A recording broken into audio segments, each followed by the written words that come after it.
I'm Nora Duncan, State Director for AARP Connecticut. Welcome to another episode of Coffee and Tea with AARP-CT, an interview series on the issues important to people 50 plus in Connecticut and their families. Today we're talking about the 2025 legislative session with John Erlinghauser and Natalie Shurtleff, who lead our advocacy efforts with the help of our amazing volunteers at the state legislature. The legislative session wrapped up on June 4th, and we had a lot of success this session. So I'm just going to go back and forth with John and Natalie on some questions. And if you saw our mid-session coffee and tea, you'll recognize some of these topics and realize that we got some great results. So you two ready? Ready to go. All right. So John, let me start with you. The continuously hot topic of electric rates. You did a lot of negotiating and activating AARP members on this. What passed and what can ratepayers expect? Well, I think it was a big year. People made this a priority, and we worked on several things. And I would be remiss if I didn't mention not only what passed, but what didn't pass. And so some bad stuff didn't pass. We stopped a bill that would have forced towns to do municipal aggregation. So basically changing people's electricity to a third-party supplier en masse without their affirmative consent prior to that. And that's something we've always been fighting. It's people's right to choose a supplier or not to choose a supplier. And so we think that's an important principle. So we fought that off and were able to kill that one at the committee level. But then, there were multiple bills that were introduced in the legislature. Both two major bills in the Energy and Technology Committee, one in the Finance Committee. And in the end, one bill passed, and it was Senate Bill 4. We did a lot to make sure that it was not bad for ratepayers and that there actually are some good things in there that can help ratepayers. So as an example, for some of the bad things we stopped, they were going to make the case for hardship customers that need medical protection harder for them to get.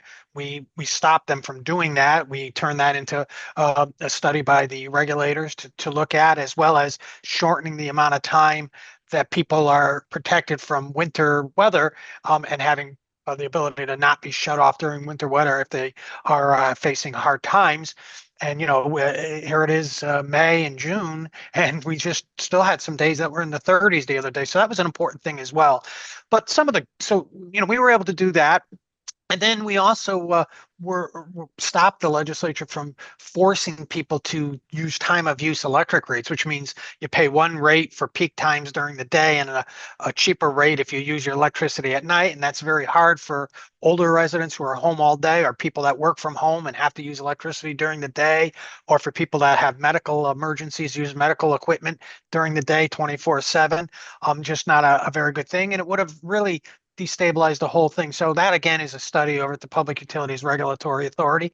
And then, also on the positive side, there are some charges that are in the public benefits charge, which has always been there for a long time, but people just come to notice that are being removed from that and are going to be bonded by the legislature on the other side of the equation. So that will kind of help bring down electric bills a little bit. And there are other things. So, some good things happened there. We prevented a lot of bad things. We had a lot of partners, and our members really got activated on both of the issues that we worked on. The one municipal aggregation that we killed, and then the legislation in Senate Bill 4 that we prevented getting those mandatory time of use electric rates. Thousands of AARP members were activated on both of those issues, and it showed. We were listened to, and we thank our folks for getting involved in it. Yes, thank you all who took action. All right, John, continuing on the energy and regulated utilities, there was a lot going on, but can you tell us about a water company related bill that, also had some ups and downs, highs and lows? Yeah, I mean, there was a piece of legislation that we worked on. We were opposing House Bill 6999 that would have just given carte blanche to water companies to put a surcharge on people's water bills that would have basically been permanent and would have gone on forever. And as we know, with these fixed charges that go on your utility bills, they try to continuously add things. And we don't like them because, in fact, you pay for things before you even turn on the faucet or before you use your electricity or your heat when in the case of gas and electricity. Now the motive is good, right? I mean, they want this surcharge to be able to pay for cleaning up pollutants in the water and the drinking water. So, we're all for that. We just think it should be done in a rate case, not in this way. We got to compromise. What we got instead of this automatic, regular recurring charge is, there will be every time the water company wants to have the charge, there has to be all kinds of evidence presented, a proceeding before PURA. There's a process for the public and ARP to participate in, to say yay or nay, and the charge won't be at infinitum. It'll be just to get the cost of recovery for the money they spend on cleaning up drinking water. So there were a lot of compromises. Our involvement really helped, and we worked closely with the Office of Consumer Counsel on consumer-friendly language. So, sometimes you don't get all that you want, but this was a pretty good compromise, and ensures that the ratepayers of water companies are protected. Awesome. Yeah, we very rarely get everything we want in these complicated energy issues, but getting a lot is a good thing, and getting things stopped. So good job on that, everybody who helped out. And all right, so let's move to a different topic, but also a pocketbook and issue, pocketbook and health. So Natalie, over the last 6 months, this program has had a lot of conversation about prescription drugs and making them more affordable in Connecticut. Where did we land? Yeah, so we've been working on this for a while. So we started at the beginning of session, or really before our session began, working alongside a bipartisan, bicameral prescription drug task force. You've heard us talk about that before, and really came together with a lot of stakeholders, and a great bill came out of it. But then in the final days of session, there were some ups and downs, and we got close to passing it, and then there were some roadblocks, and then in the final minutes of session, the bill did finally pass. So it was, an incredible effort on the part of AARP and our advocates. We sent out an action alert about 24 hours before the end of session and got almost 1,000 responses from advocates helping us get the bill past those roadblocks. And we would not have been able to get the work done without our advocates fighting for it. We had volunteers at the Capitol in those final days talking to legislators and really doing the work that we needed to get this across the finish line. So what does it actually do? This bill ended up doing several things to lower the cost of prescription drugs. So it will increase transparency in prescription drug pricing. It will allow for bulk importation of prescription drugs, something that we've been fighting for a long time, importing drugs from Canada, where we know that drug prices are much, much lower than they are in the United States. It would also allow for bulk purchasing, which is allowing the different entities within the state that purchase prescription drugs to kind of work together to purchase in bulk. We all know you go to Costco, things are cheaper if you buy them in bulk, and it's the same principle when it comes to prescription drugs. So this will allow that.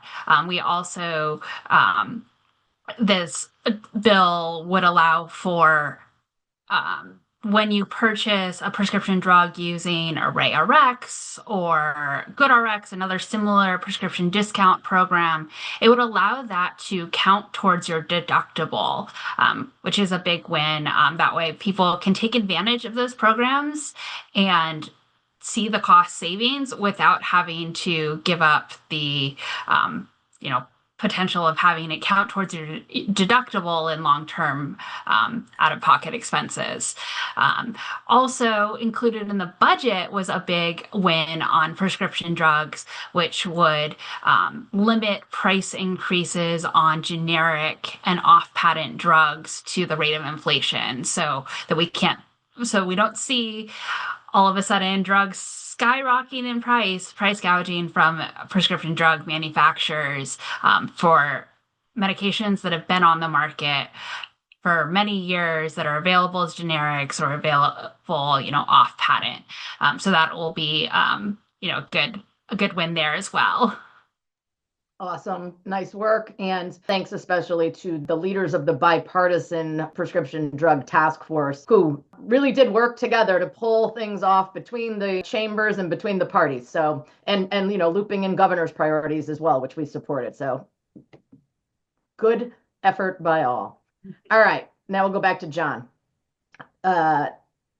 You and I spent an inordinate amount of time negotiating something called earned wage access. What is earned wage access, and what did the Banks Committee finally pass, John?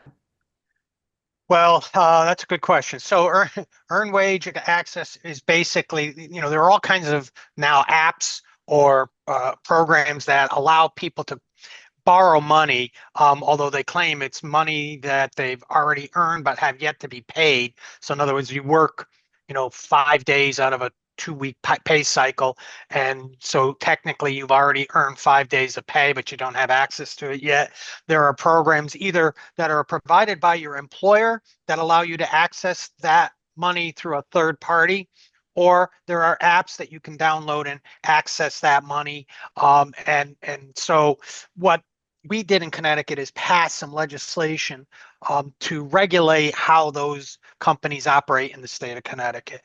We passed the toughest rules in the country. Right now, they were originally considered to be loans under the Small Loan Act in Connecticut, but they're not exactly the same thing, but did have many predatory features in Connecticut that we work to prevent. So as an example, now there are provisions to prevent people from taking out more than one advance from different companies. There has to be a verification feature. There's a cap on the amount of money they can charge you monthly of $30, as opposed to unlimited prior to this law. There is a transaction fee limit of only $4 per transaction that they can charge you. There are just a lot of different protections that we built in for this kind of loan. And we fought very hard because a lot of consumers were really being taken advantage of. So we're hopeful with these rules, that there'll be a cleaned up marketplace for folks. Some of the companies aren't happy with the rules that we set because they feel it'll hinder their ability to make money. But again, we thought some of these principles like caps on fees and transactions and stopping people from quote unquote accessing the same money more than once was very, very important to us. And we also put limits on how they can reclaim the money and how often they can. So for example, if they want to get your money back and you don't have the money in your bank account, then you get stuck with an insufficient fund charge. And so, we wanted to make sure that, they weren't able to do that multiple times within a certain period, because then you'd be stuck with big fees over and over again. So we did some good work. Again, we would have preferred to really just have them treated as small loans. But what we did is work out the toughest rules in the country, including the first monthly fee cap.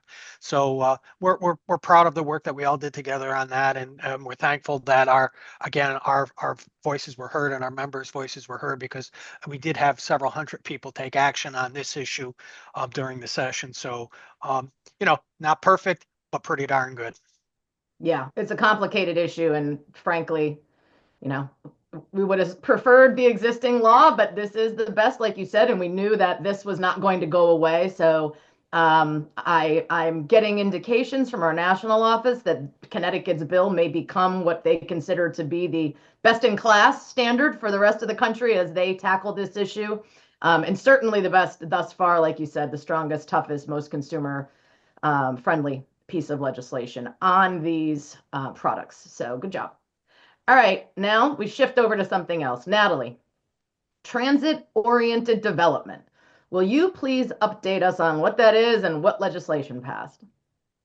Yeah, so we testified early in session on a bill to expand transit-oriented development, and that bill ended up being included in a larger bill to address housing need in Connecticut. And so we were really happy to see that legislation passed that included the transit-oriented development. So transit-oriented development is about incentivizing development building new houses, new stores, etc., around existing transportation hubs. So where we have rail stations or bus stations, building up around there to create walkable communities where folks can access public transportation without needing to use a car. So it can be really valuable for older residents as you get up there in age and you may not want to be driving as much anymore or maybe not able to drive. Having the ability to live in a walkable community where everything you need is accessible by walking or taking public transportation can be really advantageous. So we are really happy to see legislation that incentivizes that and encourages that sort of development. And I mean, this is one of those topics, like many are, that we work on, that's great for people of all ages, right? Because we want to have, our recent college grads and our younger workers be able to afford to live in Connecticut, and maybe not having to have a car is one of the things that helps you be able to afford to live in an expensive state where, we want our younger people to live, work, and play as well. So congrats. I'm happy about that and look forward to seeing future developments on it. No pun intended, actually. All right, here we go. Back to switching topics again. John, as you know, AARP is super active in fraud prevention. Our volunteers do more presentations in community about fraud prevention than probably anything else. And we had a crypto fraud bill pass. Big win, again, probably another first in the nation style bill. But can you tell us about that? Sure. Big issue. Crypto currency fraud is now one of the fastest growing means of defrauding people of their money. We have a lot of, like you said, volunteers that are active on fraud prevention, and we do hear a lot about this particular issue. And we worked previously on legislation around crypto ATM machines to put more restrictions on that. And most people don't even realize there are crypto ATM machines everywhere they go. I mean, I just the other day went to the local supermarket, and they have the Coinstar machine, and right there it says more easy ways to access crypto right through the machine if I wanted to redeem my coins for cryptocurrency. So again, what this bill did was really bring the state statutes into, the 21st century around areas of fraud with things called digital wallets and cryptocurrency. So, that it'll allow the state to seize the proceeds and assets from crypto fraud and digital wallet fraud, and allow there to be ways to kind of reclaim that money. And it was, it's a complicated issue. We were lucky. In fact, Nora, you got us a great volunteer who came and testified on the issue and how they were defrauded and supported this issue. And that's a very hard thing for somebody to get up and talk about how, they were defrauded. And because people feel shame, but they shouldn't feel shameful because it's really something that can happen to anybody. And so we're very proud of the fact that we're leading edge on the issue. We work very closely with the committee on this bill, and we worked closely with the Connecticut State Police and others, and we're just really happy. It's not a perfect bill. We'd like to see more in terms of prevention of crypto fraud, like notifications around ATM machines that provide crypto. But again, it's a first step. It brings us into the criminal statutes up to date, and then we'll come back and we'll continue to try to fight for other things as it relates to this and other types of fraud. Great. Yeah, good analysis. It's just one of those things that, technology gets ahead of statute. And a lot of times it's unfortunate it takes someone, takes some police realizing they don't have the tools they need to get something moving so that the tools exist now. And hopefully that's where we've gotten the state of Connecticut. Okay, Natalie, I'm going to have you wrap us up here. Support for family caregivers is a big priority for AARP. Both, federally and in the state. And so what progress has been made thus far, and what do we still need to keep working on? Yeah, so this is when we went into this session looking to really just set the groundwork. We didn't think we were going to be able to get this done this year, and we didn't, but we made some great progress. We built some relationships with legislators that are now going to be champions for this issue. We successfully got a bill introduced in the Aging Committee that passed unanimously out of the committee. We had advocates come to Hartford to testify and share their stories about being a caregiver and what it means in terms of the costs and how expensive it can be to be a caregiver. So we're going to continue this work and continue building on what we were able to set this year and come back next year. And these are the sorts of things that often take a few years to get done. Some of the successes that John and I have talked about were many years in the making. And so that's what we expect this to be. And we're going to keep working, keep highlighting the stories of individual caregivers here in Connecticut, keep talking to legislators, highlighting the need to provide some meaningful financial support to caregivers that are spending on average about $7,000 out of pocket each year. So we know that we have the support from the public. We did some polling as part of our work this year that showed a large proportion of Connecticut voters support a caregiver tax credit. And now it's just about making sure that the legislators know that and continue working through the budget process to find the room to prioritize this issue. Yes, I mean, lots of talk about childcare tax credits, which are super important, but there's a whole other sort of caregiving going on that's saving the state of Connecticut billions of dollars a year, but costing Connecticut families thousands and thousands and thousands of dollars on average. So we need a balance there so that the system can continue to do the good work that it does and have room for the people who need paid caregivers. But the way to do that is to support unpaid family caregivers in a way that's meaningful. So yes, lots of progress this session and more to come. And we'll be out in community, asking people to pledge their support for family caregivers as we build our army of advocates on this issue. And you'll keep hearing about it, everybody. Trust us on that one.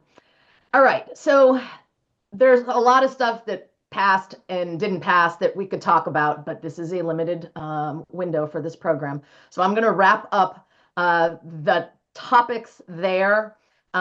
We as a state office are going to turn our attention to Congress now. That includes showcasing how vital Social Security is to Americans. There's over 721,000 Connecticut residents collecting their hard-earned Social Security each month. That's almost 1 in 5 of us. And Social Security injects more than $16.4 billion into the Connecticut economy each year. In August, Social Security turns 90. It has not missed a payment in those 90 years. And we celebrate that, and we're going to be sharing more information celebrating the 90 years, making sure that everyone knows that AARP will never stop fighting to protect and strengthen Social Security. And we hope that you will pledge to be a part of the fight to protect Social Security because it's your money, you earned it. So join us again, August 90th anniversary for Social Security. We really look forward to hearing from folks and being out in community on the issue. Thanks, Natalie, John, the full AARP Connecticut staff, to our e-advocates who take the time to email their elected officials on important issues, and especially to our army of red shirt volunteers for all the work that they did to make the 2025 legislative session a success. Remember, you can easily join us as an e-advocate and help advance policies important to the 50 plus. Just scan the QR code below and join us. Thank you very much, you two. And thanks to everyone for tuning in. We'll see you next time.